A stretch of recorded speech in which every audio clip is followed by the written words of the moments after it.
there anything I can do for you two? I'm afraid that Wangsheng funeral parlor isn't in the best state to receive guests. We've come to see Zhongli. Could you please tell him we're here? Unfortunately, Zhongli isn't here at the moment. It seems he went to Northland Bank. Doesn't the Northland Bank belong to the Fatui? Last time we saw Zhongli was before we went to the Golden House.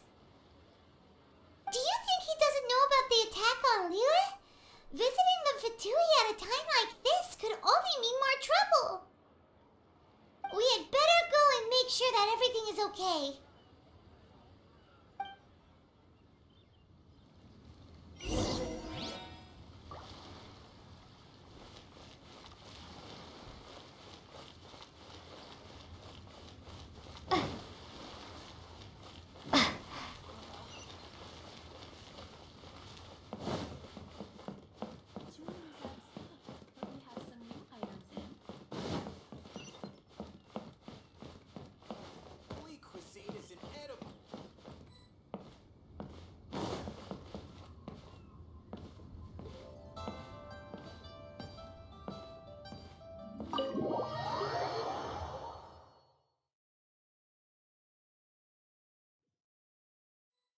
You call this cooperation between Harbingers? Cooperation involves communication, you know. Don't take it to heart, child. Besides, aren't you happy that you got to skip the formalities and bring chaos to the land? Oh, it seems that some of your friends have arrived. Hey, it's Zhongli and Child. And you! You're also one of the Harbingers? It's you two. I believe we've met once before. In the city of Bards, was it? Right. I imagine that it must have been rather hard to forget watching helplessly. No, don't let her get to you! You've yet to gather the powers of all 7 elements, and our last battle at the Golden House was almost more than you could handle. So it might be best to keep things peaceful this time, seeing that 2 of the Harbingers are here. Well, if it isn't you two. This is our first time seeing each other since Liyue was nearly wiped off the map. This is certainly a bit awkward, wouldn't you say? Paimon knew that we should never have trusted a Fatui Harbinger. Oh, now don't say that. Sure, I may have misled you, but I never had anything against you personally. Besides, I thought we were getting along quite well together, didn't you? Except for that little tussle we had at the end. Nothing personal. We just have different views, that's all. Of course, you may very well hold this against me, but that's up to you. The real deceivers here are Senora and Zhongli. Curse them for leading me on. So actually, I think... Stop wasting time, child. There'll be plenty of time to chat once I'm through here. You remember the agreement, Morax. Now, if you would be so kind. The Gnosis, please. What in the world are you talking about? The contract is fulfilled.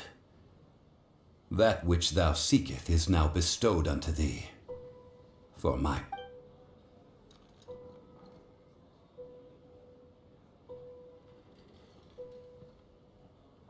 How sanctimonious. What? So you're the Lord of Chio? No, wait! That's an exciting twist and all, but why give the Gnosis to the Fatui? I do not give it for free. I give it as agreed upon in the contract, for it is a matter solely between the Tsaritsa and I. Yeah, you don't think you went a little bit too far with that whole fake death thing? Everyone was preparing the ceremony for you and splat! This big dragon falls out of the sky and all of Liyue goes into an uproar. Talk about a disaster. Gathering all the forces that had been bubbling behind the scenes and then stirring them together in a pot that was bound to boil over. That's what he wanted to see, am I right? Wait, what? Perhaps it's best that I explain. As you know, I've dwelt upon this world for more than 6,000 years. I witnessed the founding of Liyue, together with the Adepti 3,700 years ago. Even boulders that can withstand whirlpools will erode with the passing of time. I kept convincing myself that cracks had not begun to form, and that the end of my time had not yet come. Until one drizzly day, as I was strolling along the harbor, I heard a merchant tell one of his workers, "You've finished your duties. Go ahead and call it a day." I stood motionless among the crowds, asking myself, have I already finished my duties? Oh, Zhongli.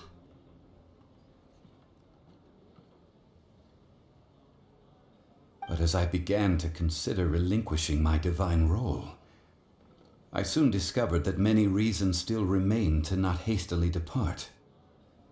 Was Liyue, the city I had dwelt in for so long, already prepared to enter its next age? I decided that a test was needed in order to reveal the answer. So I feigned my own death, and gathered the cast of Child, the Adepti, and the Liyue Qixing to play their roles together on the stage that was Liyue. Indeed I was. The gnosis which I had kept for so many years suddenly seemed to have lost its meaning. That's right, which is why I continued to safeguard the gnosis until now. So you mean that if the chaos ever reached the point of no return, you would simply appear and use your divine powers to bring Liyue back under control? Of course, and it would have been all too easy for him too. Just as a child quickly matures after losing their parents, so has Liyue matured when faced with the death of its deity. I was pleasantly surprised with the finale of the show that you all put on. Why, you even deserved an encore.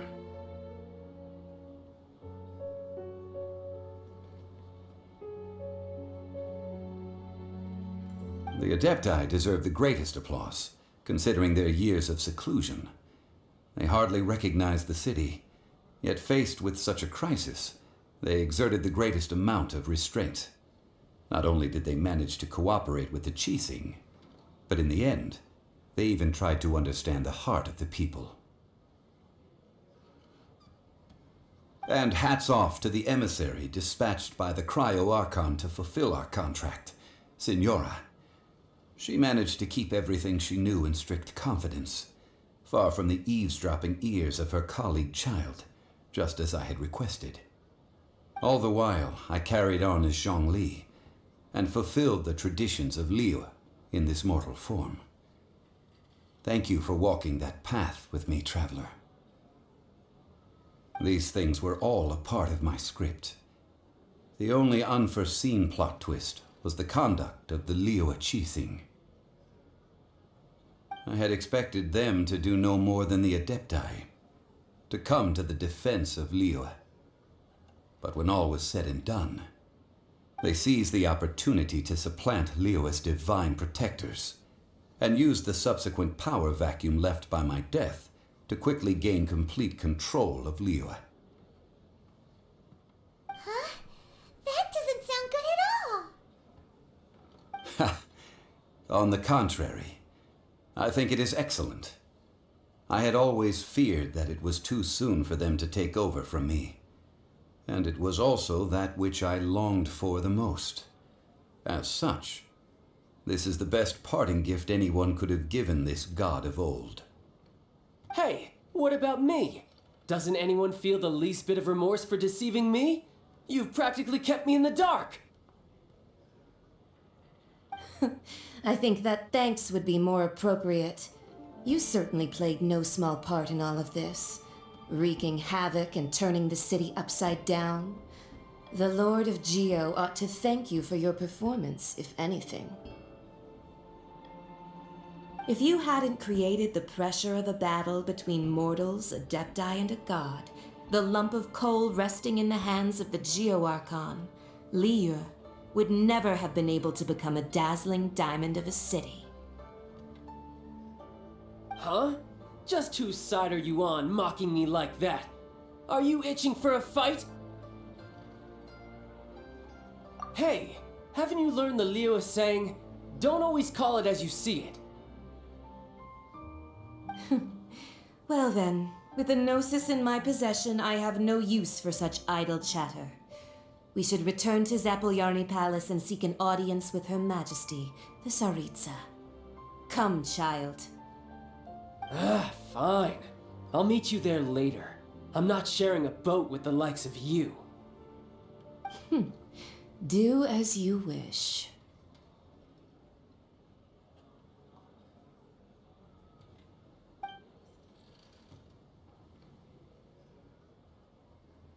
Now then, is there anything else you wish to ask me? Right! As Zhongli always told us, a good trade is a fair trade. Paimon has no idea what could be a good trade for a Gnosis. Realistically speaking, there is no such thing. Huh? However, I am the god of contracts. For thousands of years, I have made countless contracts. If my agreement with the Cryo Archon will be the last of my contracts as the Geo Archon. My contract to end all contracts. As for the bargaining chip that the Tsaritsa used to balance the scales, uncover that answer for yourself in your future journeys.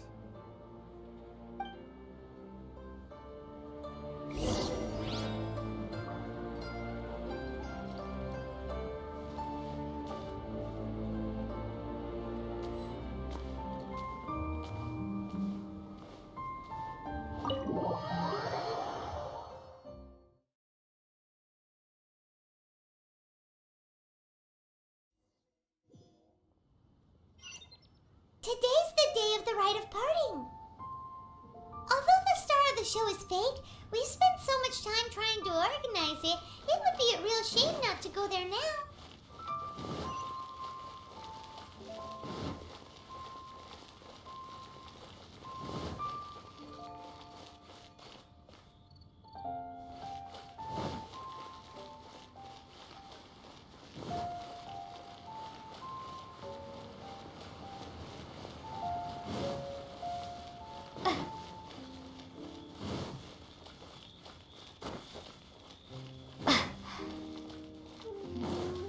This is a peaceful neighborhood.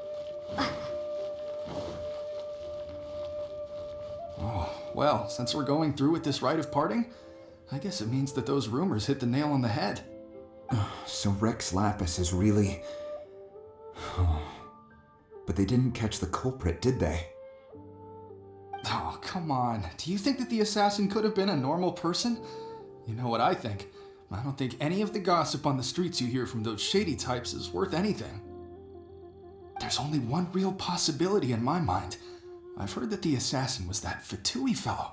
Youngish, pretty high in rank. I think they called him Child. The Fatui? They certainly are very suspicious.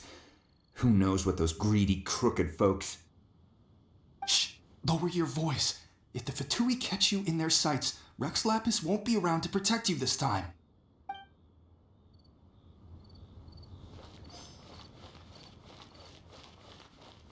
You know that god from the ocean couldn't have just shown up out of nowhere. I mean, it's been 2,000 years since Rex Lapis subdued it. Yes, and to think that this happened right on the heels of the incident with Rex Lapis, too.